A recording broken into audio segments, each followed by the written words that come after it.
and good evening. I'm Melissa Idris. Welcome to Consider This. This is the show where we want you to consider and then reconsider what you know of the news of the day. In the past week, there have been distressing reports of 160 Rohingya refugees left stranded at sea on a damaged boat, running out of food and water. Can and will Malaysia help them? Joining me on the show to shed some light on what's happening right now, we have Lilianne Fan. She's the chair of the Rohingya Working Group of the Asia Pacific Refugee Rights Network. She's also the co-founder and international director of Gutanyo Foundation, which is a regional humanitarian organization based in KL and Aceh, Indonesia. Lilianne, thank you for joining me today. I know you're traveling, but I mean, the situation is developing as we speak. What do you know of the situation as of today, Thursday, the 15th of December? Who's in the boat? How many are there?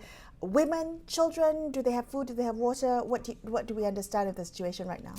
Thanks, Melissa. What we know is that this boat is carrying around 160 people. What we don't know is how many of those people have died already. So we can't really verify the exact figures. We know that there are men, women, and children on this boat. Some of them are entire families that have traveled together.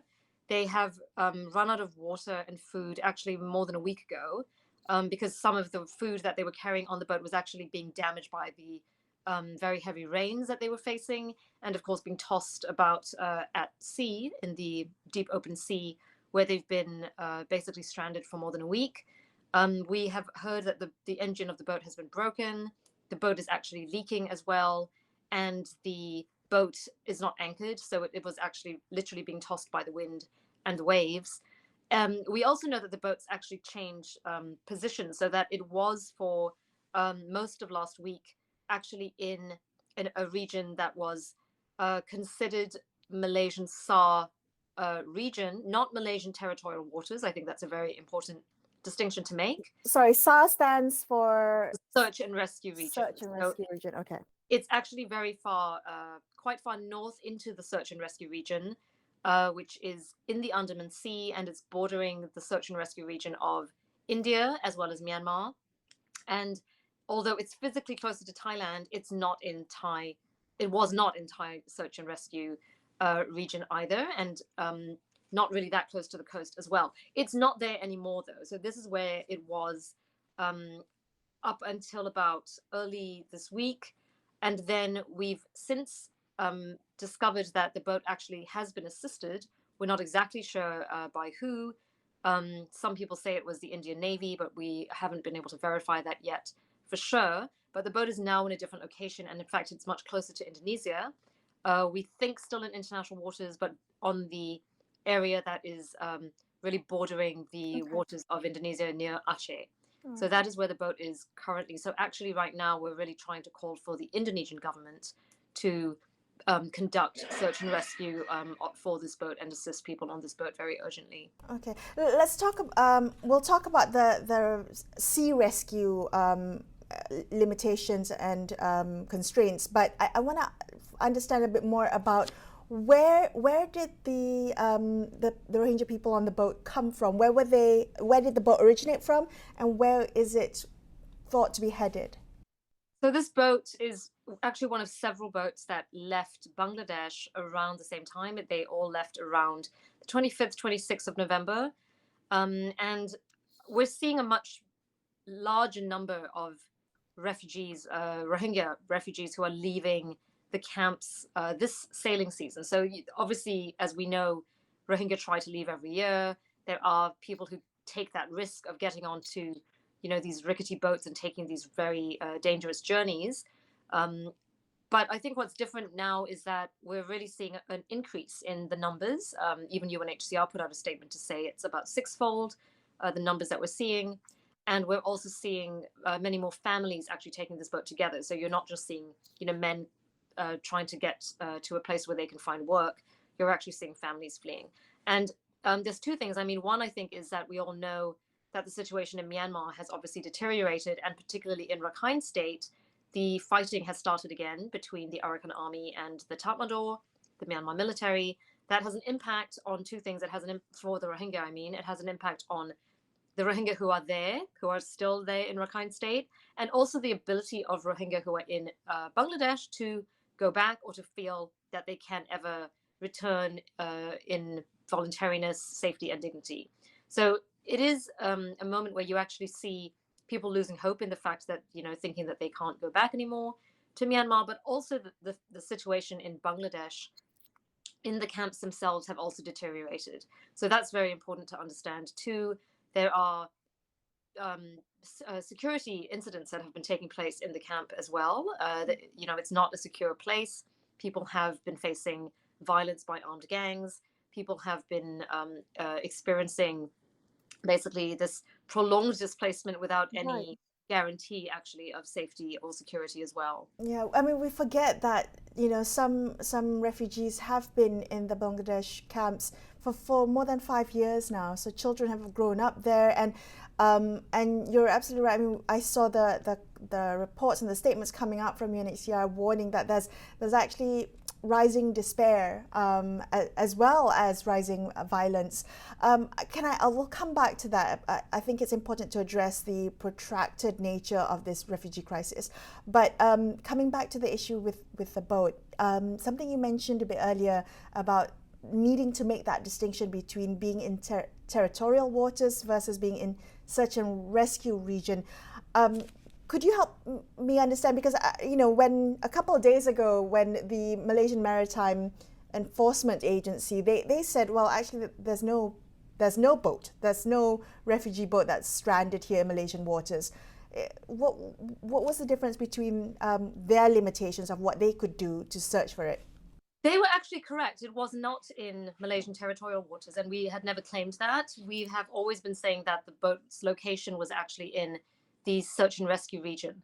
And if you look on the map, it was technically closer to Thailand, but it still fell under Malaysia's search and rescue region, not Thailand's search and rescue region. So the search and rescue region exceeds territorial waters? It does. It exceeds territorial waters. It extends beyond. And it's really, the country that confirms to the International Maritime Organization where exactly its area of responsibility for search and rescue is. So this is an area that has been confirmed by Malaysia to the IMO, and it is within our SAR region. The thing is that, of course, it doesn't automatically mean that we have always the capacity to do that search and rescue. It definitely, MEA will not have that capacity. It's just too far off the coast where this boat was. So in fact, we were trying to ask the Navy if they could assist in trying to find this boat, because it really was in a location where actually only military capacity would have been able to reach it. Civilian capacity would just not have been able to get the job done. So we don't actually dispute what the MEA said at all. It's really just clarifying actually where that boat was at the time, and it's not there anymore. So now we really need to start the lobby efforts to the Indonesian government. Is it very hard to determine where little refugee boats are? I can imagine they're not big vessels, they're small, and they're probably barely seaworthy to begin with. Is it very difficult to determine where these boats are, particularly if it's damaged? Is there any communication with how to determine the location or the coordinates of it? It really depends on how the passengers on the boat are communicating, and whether or not they have means of communication. So this boat in particular, it was really our network within APRIN. There are a few people and organizations that have been able to communicate with the relatives of persons on that boat, and the boat passengers did have a satellite phone on them. And that's actually how they were sending coordinates. And it was very rare, very infrequent. We didn't know when these communications would be sent out, of course, with the weather, the low battery, the kind of conditions that they were in. But when those locations have been received, they are from the satellite phone that is actually on this boat. That's why we know that they are accurate. So then it was a matter of mapping out, exactly where those points were, who sort of had responsibility for that area, and trying to reach out to those authorities to see if, appealing to them to see if there was a way to conduct a rescue of some sort. Lilianne, when the boat was in the Malaysian search and rescue region, did the Malaysian government help or try to help? So, to be fair on the Malaysian government, I think that the response was a little bit mixed. I think number one, there was, I think, definitely some lack of clarity on where the boat was and asking for credibility of these reports. But some, some parties in the government did actually take this quite seriously. So. Um, the discussions, I think, particularly with MINDEF, indicated that there was real concern, and that there was a need to understand really more about who had the capacity to do anything about this. There was also, we understand, coordination and communication with Thailand to see if Thailand was going to take responsibility for conducting a search. Thailand did actually conduct a search, and they told this to Malaysia. So that's one of the reasons why Malaysia, for a few days, actually was saying, the Thais are taking care of this. The Thais are actually going to do a search and possibly a rescue as well. The problem, though, is that Thailand didn't find the boat. The Thai Navy has now said this, that they actually went to look for the boat and couldn't find it, and also perhaps didn't go out as far as was necessary in order to be able to get to that location. So in the end, the boat was not rescued by the Thais. It took some time before Malaysia realized that it wasn't rescued by the Thais. I heard that actually our Navy did send surveillance out to look for this boat. Well, the military did. So I think between the Navy and the Air Force actually did send out surveillance to look for the boat. By that time, the boat had already moved. So they didn't find anything. And the boat is now in a different location, still in the sea. It hasn't been disembarked yet. People are still in very desperate need, still very much in need of assistance, urgent life-saving assistance, but they're still not getting it. And I think this is our big concern right now. It's still not clear who's going to be able and willing to do that rescue, which is so urgently needed right now. Okay, we're going to take a quick break, but let's come back and continue this conversation. There's still quite a lot to cover, particularly as this is quite a pressing story. We'll be right back here on Consider This. Stay tuned.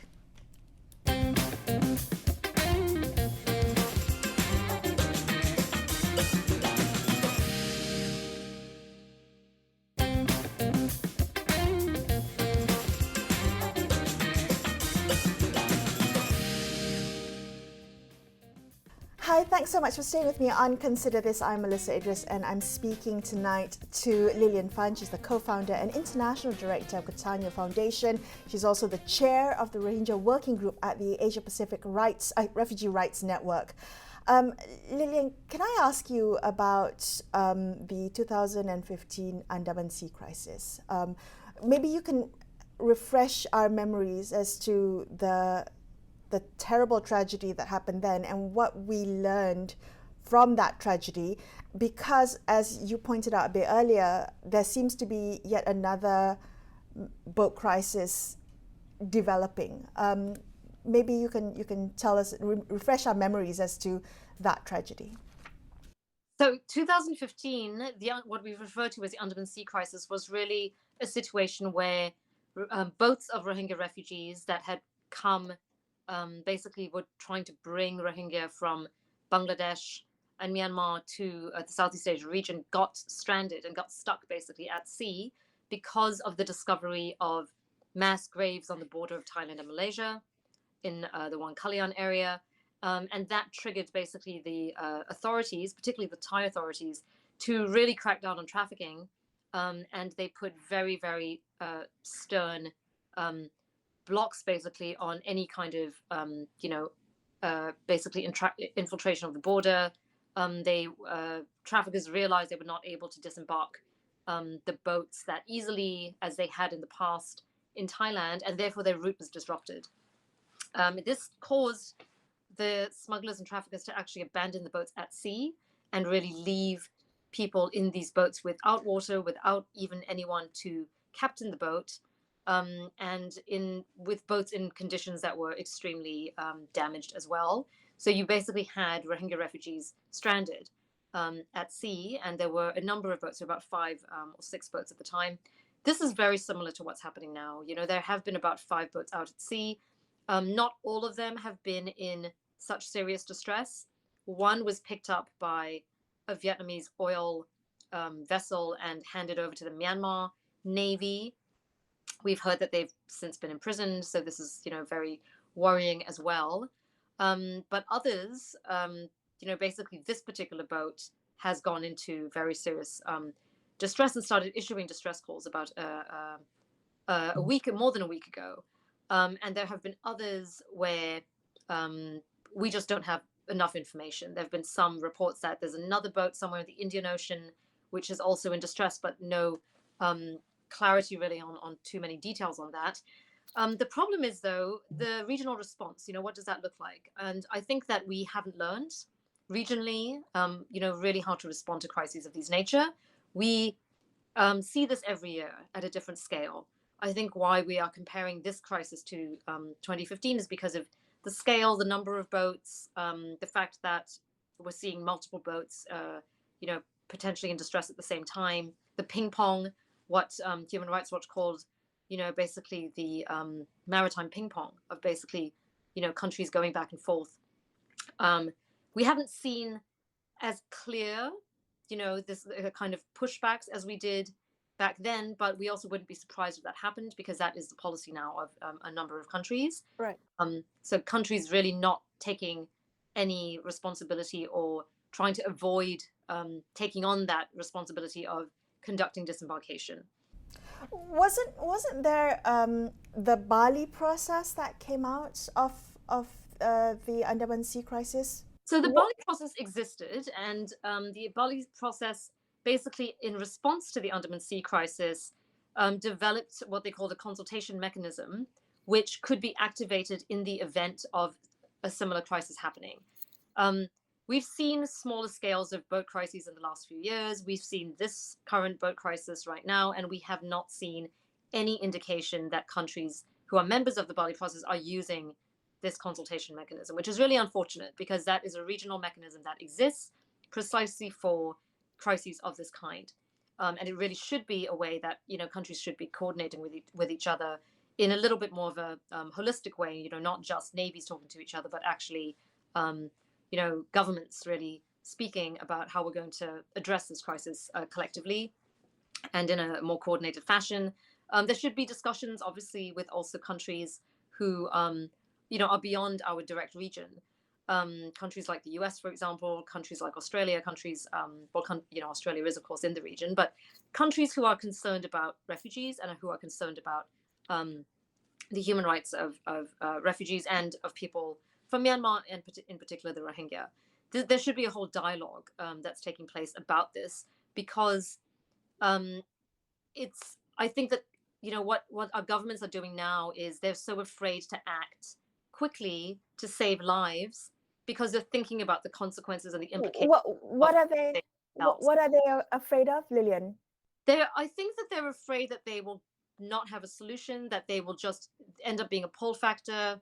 More and more refugees will come because they can see that they got disembarked, and then there will be this expectation that every time, that you just jump on a boat and basically take a boat over to, country X, and they will save you. And I think that's a very unfortunate kind of position to be in, where literally when you have lives at risk, that should be the only priority right now. We should really be talking about saving lives first, and then trying to sort out all these other issues, whether it's immigration issues, whether it's status determination issues, whether it's looking at longer term solutions. But of course, those discussions need to happen as well.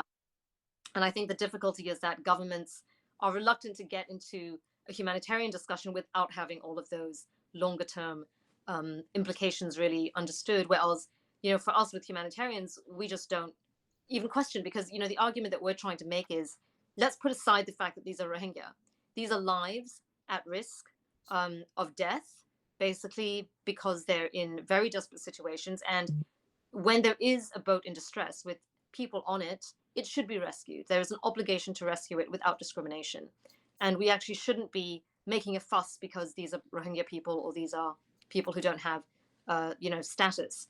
It should be really about life-saving interventions for a boat that's in distress and people whose lives are at risk. That is what the conversation should be about. So I take your point that, say, a country that doesn't have a comprehensive domestic refugee framework like Malaysia, is there a way to bridge the emergency humanitarian aid versus, and having kind of safe disembarkation and procedures for that without having that framework already in place? Because it feels like by the time we're waiting for a comprehensive framework to be built and to be implemented, there will be so many lives lost in the process. Is there a way to bridge that? There is a way, Melissa, and I think the way is what Indonesia's done. So Indonesia doesn't have a comprehensive framework on refugees either, but it does have a presidential regulation which allows for safe disembarkation, for rescue and safe disembarkation of refugee boats in distress. Not all refugee boats, not any refugee, but basically boats in distress. Basically, there is a protocol now on how you coordinate amongst government agencies, who is supposed to do what. It goes all the way down to really giving clear guidance on particular, the way a particular situation should be managed, who should get involved, from the central government level down to the, provincial, sub-district, district and sub-district level. So it's being implemented already. But as you can see, there's even with that presidential regulation, there's still reluctance. We're still seeing reluctance right now on the part of Indonesia, and there are lots of other things in play. They've seen that there's been a bit less welcome of the Rohingya refugees in Indonesia amongst communities now, so they're quite reluctant to make those commitments. They would like to understand as well what commitments of the international community are going to be. So these are all things that have to be discussed. And I would say that if the countries in the region really put this a little bit higher on the priority list, they should be calling for a regional discussion on this, a regional, roundtable, particularly, with Indonesia as the chair of ASEAN next year, Malaysia with the new government. There are still a lot of things that need to be sorted out in terms of how these issues are handled. So I do think that we should be calling for, the same way that in 2015, Thailand, Indonesia, and Malaysia actually had a kind of a tripartite discussion without getting the whole of ASEAN involved. But they met in Putrajaya and had 3 governments come to have a discussion on what are we going to do with these boats. So that's the kind of thing that should be happening right now. All right. The last time we spoke, Lilianne, you were secretary of the All-Party Parliamentary Group on Malaysian refugee policy. I'm not sure if you still hold that position, but given that we have a new government, a new composition of Dewan Rakyat, and a new Home Minister, are you seeing a leaning towards that, a tendency to want to address that and build this comprehensive framework? Well, it's still very early days, but I think what we do see is that the new government certainly wants to learn more about these issues, and there's an openness to engaging. I can't say more than that because we haven't had a real opportunity to engage directly on these issues for real substantive discussions yet. But we have had responses of interest, and indications that yes, there will be interest in discussing these issues. There is an interest to understand better, what the contexts are and what the problems are, and listen to proposed solutions as well. So I think the openness for dialogue is there. I also feel that change is not going to come easily, and it won't come quickly, and it's not only because of what the new government, in terms of our newly appointed ministers and cabinet, would like to do, but there are much deeper institutional issues that also have to be dealt with as well. So I think that it is still a very long journey to get to where we want to be, but in the meantime, these crises are going to keep happening and people's lives are going to continue to be at risk. So we can't wait until we have a perfect framework to start making things better in terms of the way we respond to crises. Thank you so much for speaking with me. That was my conversation with Lilianne Fan. She's the chair of the Rohingya Working Group at the Asia Pacific Refugee Rights Network. And that wraps up this episode of Consider This. I'm Melissa Idris, signing off for the evening. Thank you so much for watching, and good night.